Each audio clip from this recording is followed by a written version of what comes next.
Hi, so we're going to talk about momentum. Uh, Most recently, we've been working on energy and energy conservation, a scalar quantity and way of looking at the world. And now we're talking about a vector quantity again, and in particular, linear momentum. And you likely have heard of momentum before. This is a term that has a lot of sort of colloquial definitions. And we're going to give it a precise definition, physics definition. So momentum is a vector equal to the mass of an object times its velocity. And this would have units of mass, so kilograms, times meters per second. There is no specific name for the unit of momentum. And in a connection to calculus, this is a good example of how calculus is sort of the natural language of physics. So when Newton was first talking about his second law, one of the ways that it was first imagined was that the sum of forces on an object is actually equal to the derivative of the object's momentum. And so if we expand this a little bit, remember the momentum is the mass times the velocity. So normally we work with situations where the mass is constant, in which case this would be mass times dv dt, i.e. this would be mass times acceleration, which is what we're used to as Newton's second law. However, if we also allow there to be a mass that is changing in time instead of being constant, then this would become the velocity times dmtd dt plus m times the derivative of the velocity. In other words, there would be another piece to this. And so you can think of this as being a more complete definition of Newton's second law. And in fact, this term that we wouldn't have talked about before is really necessary to understanding some kinds of problems like rocket propulsion.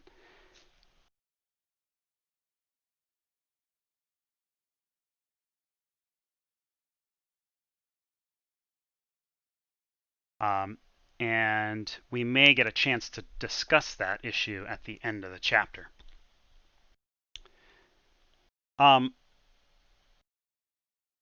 Okay, so that's our definition of momentum, the mass times the velocity of an object. And I should mention our discussion today, this is from the first section of chapter 9. We're basically going to be looking at chapter 9.1 through 9.3. And we'll be looking at some example problems that are in your book. 10, 11, and 23. To give you some practice that will help with your homework. So, we know what momentum is. Let's talk now about the conservation of momentum. So similar to how we defined energy, and then we used conservation of energy to solve problems, we're going to use conservation of momentum to solve problems. So the definition of conservation of momentum, I will paste it in here. When no net external force acts on a system, the total momentum of the system is conserved. And when we say conserved, we mean it stays the same. So the momentum of the system is going to stay the same unless there is an external force on the system. Okay, and so kind of the cartoon that you can have in mind with this is we're going to talk eventually about lots of different kinds of collisions. So imagine balls or objects that are colliding. Think of, I'll try and sketch a cartoon here for you. And this terminology, this framework will be useful when we go to solve problems. So imagine, they collide, and then after this collision, maybe one is going off like this, and the other one is going off in the other direction.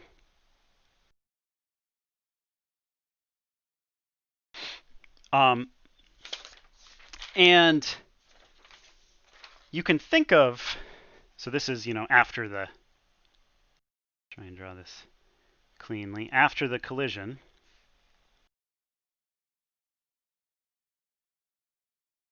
the amount of momentum before and after is going to have to remain the same, provided that there are no external forces. So it may be useful to you to think of this as having occurred in like a box, in a region where there's nothing else that's acting on it. And let me just define some things here. So you'll notice I used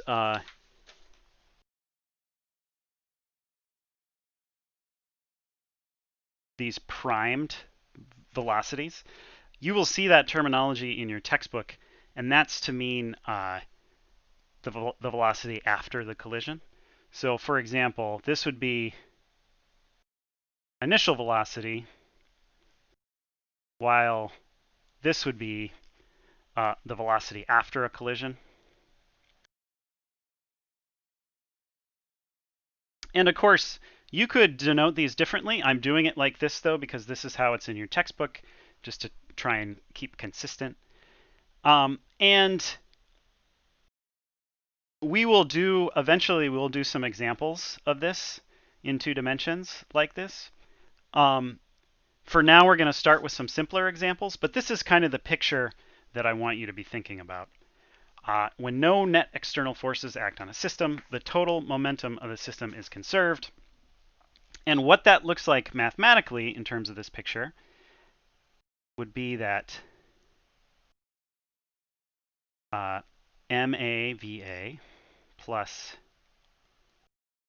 MBVB is going to have to equal MAVA prime plus MBVB prime. So the momentum before is going to have to equal the momentum after. The total momentum remains constant.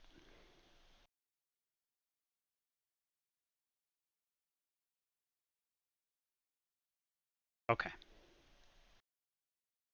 So there's one other calculus definition that I want to make. So we're going to use this this relationship shortly here on some examples, but there's one other thing that I want to define for you before we do that. And that's from section 9.3, and that is another quantity related to momentum called impulse. So impulse, this is another connection to calculus.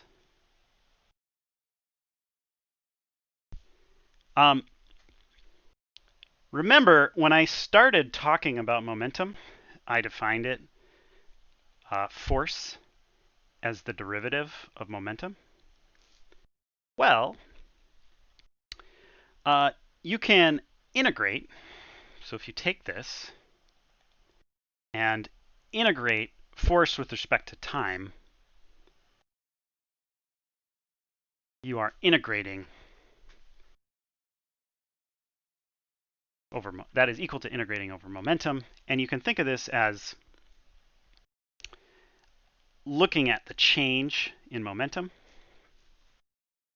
And the definition for impulse that this lets us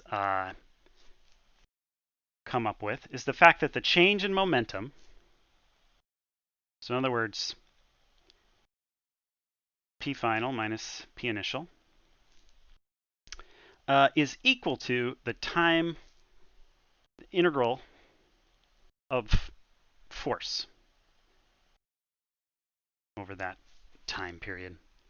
And why this is useful is for situations where you can't easily compute the force. What you can do is you can define an average force over some time interval. So let me draw you a little cartoon. Imagine, and this is useful for situations like where you hit one object with another. The force is going to be difficult to calculate, but if you know the duration of that impact, you can estimate an average force during this time period. So for example, consider this cartoon. Imagine you whack one object with another. There would be some force spike in force. And if you were to say, okay, well, this happened over some time interval, what you can do is you can define an average force. Let me put this in a different color here. We can define an average force over that time interval, and it gives you sort of an idea of the force during that time. And I suspect this is maybe a little bit confusing, but we'll look at an example problem with this in a second, and I think this will help you see how this is useful. Okay, so we've spent a lot of time introducing some definitions. Let's look at a couple example problems to hopefully make this a little more concrete. So, first example. Let me paste it in here for you. Okay, so this question. We have a railroad car travels alone on a level, frictionless track with a constant speed of 15 meters per second. A 4,350 kilogram load, initially at rest, is dropped into the car. What will the car's new speed be? Okay, let's give ourselves a little cartoon as to what's going on here. We have a railroad car, and this thing is moving at 15 meters per second, and there's some load that's at rest that's going to be dropped into it of 4,350 kilograms, and the car itself has a mass of 950 kilograms. And let's call, this mass A and this mass B, sort of connect to what we were doing before. And we can, this is one of the simpler examples of momentum conservation. So unlike the example, the cartoon I showed you with before, we only have one object, but you still have to conserve momentum. So in other words, the sum of the initial momentum is going to have to equal the sum of the final momentum by momentum conservation. The initial momentum, what we have is the mass of the car times its velocity. Let's call this A. And this is going to have to equal the mass of the combination, once that load is added, times the velocity of the combination. And I'll just call it velocity of A plus B. So if we want to find that velocity, we can just divide out the sum of the masses.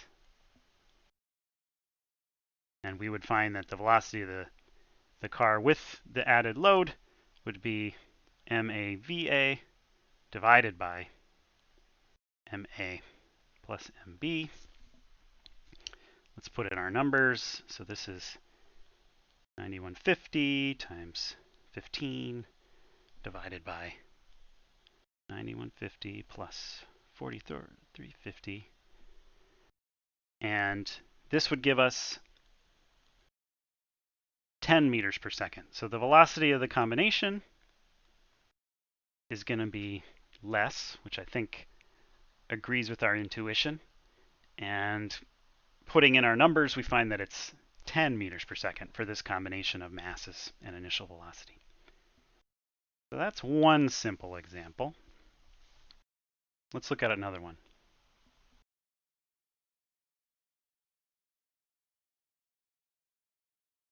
So this example, rather than working with railroad cars, let's talk about something much, much smaller. So an atomic nucleus at rest. Let me read the question for you. So an atomic nucleus at rest decays radioactively into an alpha particle and a smaller nucleus.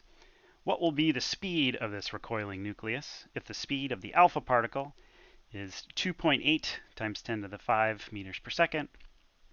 Assume the recoiling nucleus has a mass 57 times greater than the alpha particle. So an alpha particle, if you haven't heard of this before, this is the same thing as a helium nucleus. And so the picture that we have for this question is basically you have this nucleus. So, it's composed of particles, and there's initially no momentum. It's at rest.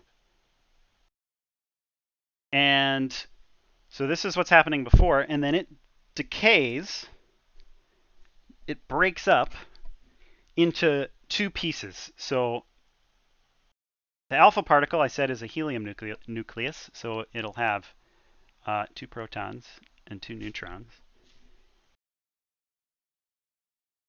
And it's going to go one way.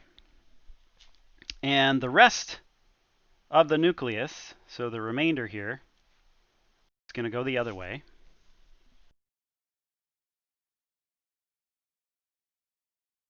And we know the relative masses of these. And we know the velocity of the alpha particle, or I should say the speed of the alpha particle, is 2.8 times 10 to the 5. And what we're looking for is we want to know how fast is the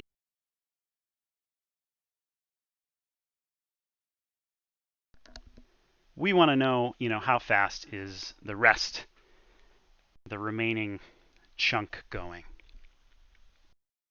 So we can apply momentum conservation. We know that the sum of the initial momentum has to equal the sum of the final momentum. Now this situation, the initial momentum is very simple. It's nothing. There is no initial momentum. So what that means is that the momentum final is going to have to be equal to 0. And so we have the mass of the alpha particle times its velocity is going to have to equal the mass of 57 times the mass of the alpha particle times its velocity, or speed. And we can use this to solve, or sorry, not equal, it's going to sum to be equal to 0. So we can solve this expression for the velocity. Notice, since they gave us the mass of the remainder in terms of the alpha particle, this will cancel. Let me put this in a different color here. This will cancel with this. And we can find, if we solve this for V57, that this will equal, we would have to subtract the velocity, the speed of the alpha particle, and then divide by this factor of 57. So we can put in our numbers, and we would find that this is negative 2.8 times 10 to the 5 divided by 57. So this will give us negative 4.9 times 10 to the 3rd meters per second. So two things. One, it's less. as we expect. The other thing that is interesting about this is that it's negative. So this is kind of an important note.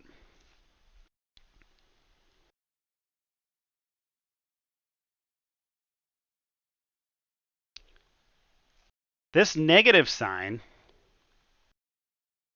is telling us that it's going in the opposite direction.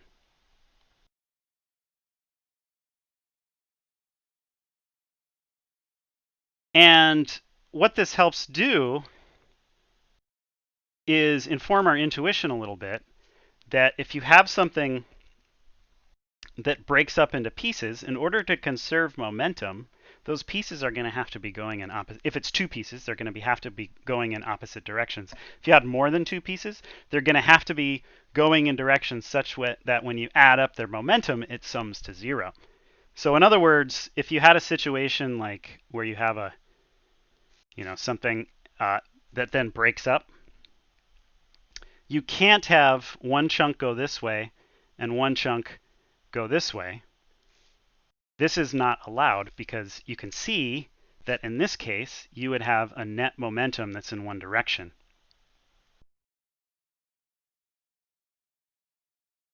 So let me just put a red note here.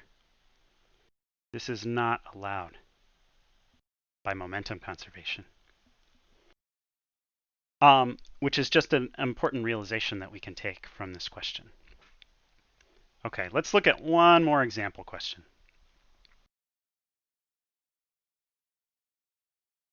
So far we've looked at simple situations where things are masses are either added or an object that's breaking up. The other question that I wanted to show you is a situation where we can apply this term impulse. Okay, so here's the situation that we're going to look at. Consider a golf ball of mass 0.045 kilograms is hit off the tee at a speed of 45 meters per second. The golf club was in contact with the ball for 3.5 times 10 to the minus 3 seconds. Find A, the impulse imparted to the golf ball, and B, the average force exerted on the ball by the golf club. Okay.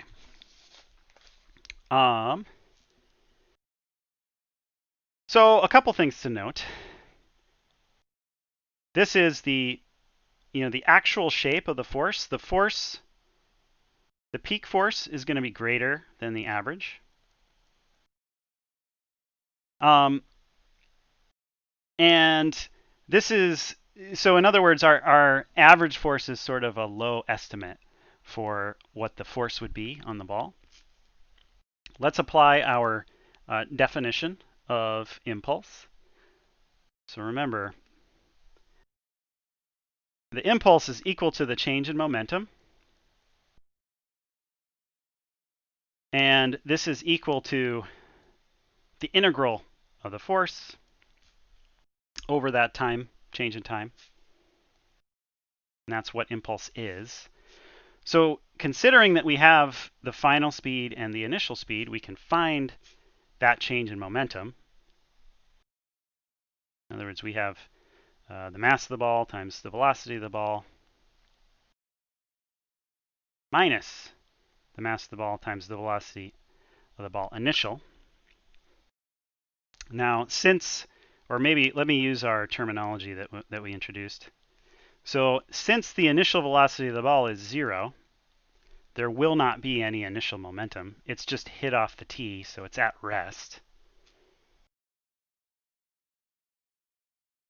So the momentum is just going to, the final momentum will be equal to the impulse, and it's just the mass, 0.045 kilograms, times that final velocity, 45 meters per second. And so this equals 2 kilograms meters per second. And this is the impulse. And it's equal to this integral. Okay. So if we know the impulse, We also know that the impulse is equal to the average force times the change in time. And so what we can do is we can find the average force is just going to be the impulse divided by the change in time. So if we have 2 kilogram meter per second divided by this time interval, 3.5 times 10 to the minus 3, i.e. 3.5 milliseconds, we find that this is 580 newtons. So the average force is about 580 newtons. And this gives you a question that shows us using this definition of impulse. And the thing that I think is kind of interesting to take away from this is, notice we never had to do any integrals. We're just using the fact that the impulse is equal to the change in momentum, and it's also equal to the average force times the change in time. And that definition is sufficient to allow us to calculate some stuff. So in this case, we were able to calculate the average force. And this is useful because sometimes those forces, like if it's this function that we don't necessarily are able to integrate, but we can still come up with the average force, an estimate of the force. So here's been an introduction to momentum and some example problems to show you simple problems. The next thing that we'll look at is looking at more complicated situations, basically collisions and momentum conservation in more than one dimension. So next, momentum conservation in 2D.